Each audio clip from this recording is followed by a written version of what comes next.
আপুনি প্ৰেম কৰিছে যদি আপোনাৰ ব্ৰেকআপ হৈছে আৰু যদি আপুনি প্ৰেম কৰিম বুলি ভাবি আছে তো আপোনালোকৰ কাৰণে এইটো মোষ্ট ইম্পৰ্টেণ্ট ভিডিঅ' হয় গতিকে ভিডিঅ'টো শেষলৈকে চাই থাকিব Hello friends, welcome back to my YouTube channel Himanshu Vlog. প্ৰথমতে আপোনালোক সকলোকে মোৰ ভিডিঅ' চাই থকা বাবে বহুত ধন্যবাদ। মোৰ সংখ্যা যদি আমি দিব যাওঁ আমাৰ প্ৰত্যেকৰে মতামত বেলেগ ধৰণৰ হ'ব। গতিকে মই প্ৰেমৰ সংখ্যা নিদি আজি প্ৰেমৰ কিছুমান গুৰুত্বপূৰ্ণ বিষয় আপোনালোকৰ লগত আলোচনা কৰিম। এই বিষয়ে আলোচনা কৰিবলৈ মই কৈ আহিছো পথাৰৰ মাজত এনেকৈ যাতে কোনো নাথাকে, কোনো অসুবিধা নহয়। কথা কওঁতে এজন অভিনেতাই চিনেমা এখনত কৈছিল যে প্ৰেম কৰা নাযায়, প্ৰেম হৈ যায়। 100% সঁচা কথা।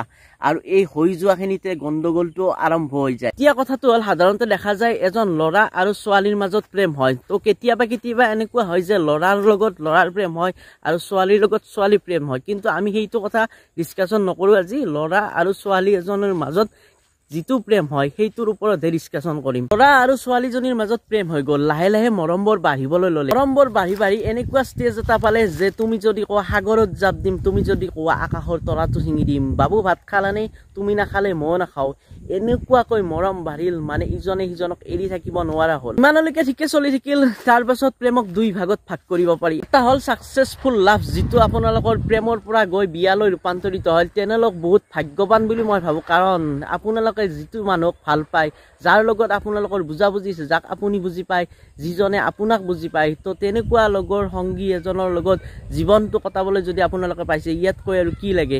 গতিকে সুখৰ জীৱন উপভোগ কৰক। আনটো হ'ল আনচাকচেছফুল লাভ, মানে হ'ল ব্ৰেকআপ। এতিয়া চাওক, প্ৰেম কৰাটো কৰিছিল দুজনে, কিন্তু ব্ৰেকআপ দুজনে নিদিয়ে। ব্ৰেকআপ দিয়ে এজনে, আৰু এজনে গভীৰ প্ৰেম কৰে, যাৰ পৰিণতিত কেতিয়াবা দেখা পায় গভীৰ প্ৰেম কৰাজন কেতিয়াবা ৰাস্তাই ঘূৰি ফুৰে পাগল হৈ, আৰু কেতিয়াবা মদ ভাং খাই মদাহী হৈ যায়, আৰু কেতিয়াবা কোনোবাই এই ব্ৰেকআপ সহ্য কৰিব নোৱাৰি ছুইচাইডলৈ পৰিণত কৰে নিজৰ জীৱনটো, মানে নিজকে শেষ কৰি দিয়ে। আজিকালি এটা নতুন ট্ৰেণ্ড চলি আছে, সেইটো হ'ল শ্ল' ব্ৰেকআপ। মানে আপোনালোকক কোনোবাই বেয়া পাইছে বা আপোনালোকৰ লগত থাকিবৰ ইচ্ছা নাই, ডাইৰেক্ট কৈ নিদিয়ে, ডাইৰেক্ট ব্ৰেকআপ নিদিয়ে, শ্ল'লি দিয়ে, ষ্টেপ বাই ষ্টেপ। উদাহৰণস্বৰূপে মই ছোৱালী এজনীক ভাল পালোঁ, তাইৰ লগত সুখত একদম ধুনীয়াকে চলি আছো, কিন্তু যদি তাই ব্ৰেকআপ দিব খোজে না, ডাইৰেক্ট কৈ নিদিয়ে, ঘপককে কৈ নিদিয়ে যে আজিৰ পৰা ব্ৰেকআপ তোমাক মই এৰিলো।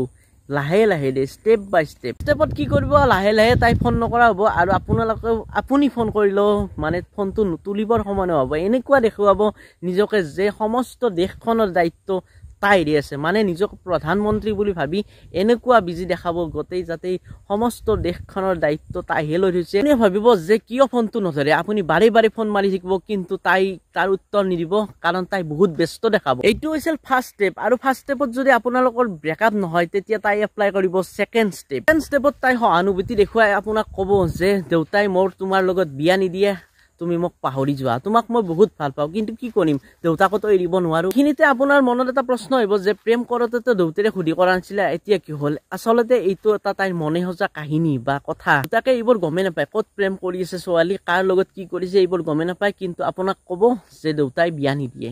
তো এইখিনিতো যদি ব্ৰেকআপ নহয়, ইয়াৰ পিছত আহিব ষ্টেপ নাম্বাৰ 3, আৰু ষ্টেপ নাম্বাৰ 3 এইটো কথা ক'ব যে ঠিক আছে, তুমি মোৰ বয়ফ্ৰেণ্ড হ'ব নালাগে, বৰ্তমান তুমি বয়ফ্ৰেণ্ডটো হলাই, এতিয়া এজ এ ফ্ৰেণ্ড হিচাপত থাকা, যদি দেউতাই মানি লয় আমাৰ বিয়াখন হ'ব।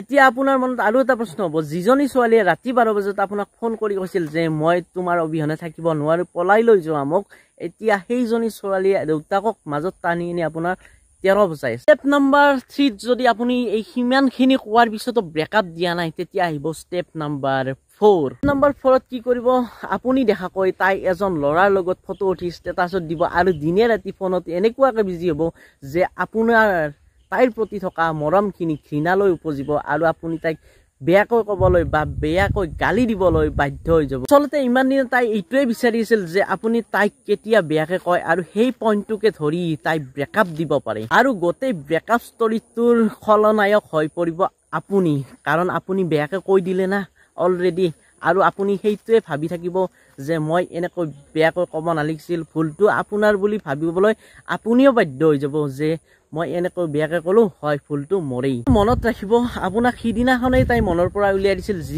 যিদিনাখন প্ৰথম আপোনাক ফোনটো ইগনোৰ কৰিছিল, মানে ফোনটো ইগনোৰ কৰা আৰম্ভ কৰিছিল, আপোনাক ফোন কৰা বন্ধ কৰিছিল, সিদিনাই আপোনাক তাইৰ মনৰ পৰা উলিয়াই দিছিল।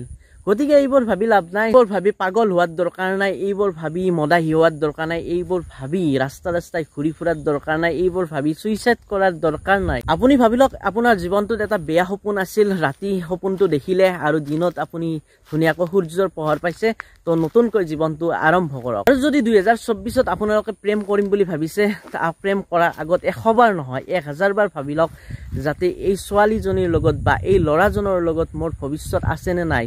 আধা বাটতে এৰি নহয়, গোটেই সমস্ত জীৱনটো কটাম বুলি প্ৰেম কৰক, কাৰণ এনেকৈ কাৰোবাৰ জীৱন এটা ধ্বংস কৰাৰ আমাৰ অধিকাৰ নাই। তো ভিডিঅ'টো বেছি দীঘলীয়া নকৰি ইমানতে সামৰণি মাৰিম। সামৰণি মৰাৰ আগতে আপোনালোক ক'বলৈ ওলাইছোঁ, ছোৱালীয়ে নহয় অকল ল'ৰাইও ব্ৰেকআপ দিয়ে, কিন্তু ছোৱালী শব্দটো আপোনালোকে বুজি পোৱাৰ কাৰণে মই জাষ্ট উদাহৰণ হিচাপে লৈছোঁ, যাতে আপোনালোকে সহজতে বুজি পাবলৈ সক্ষম হয়, তাৰ বাবে মই ছোৱালী শব্দটো ব্যৱহাৰ কৰিছোঁ, যিহেতু মই ল'ৰা। যদি ভিডিঅ'টো চাই ভাল পাইছে লাইক কৰিব, আৰু যিসকলে চেনেলটো ছাবস্ক্ৰাইব কৰা নাই ছাবস্ক্ৰাইব কৰিব বাৰু। তাৰ আগতে যদি কিবা ভুল হৈছে কমেণ্ট কৰি জনাব, আৰু নিজৰ বুলি পাৰিলে ক্ষমা কৰি দিব।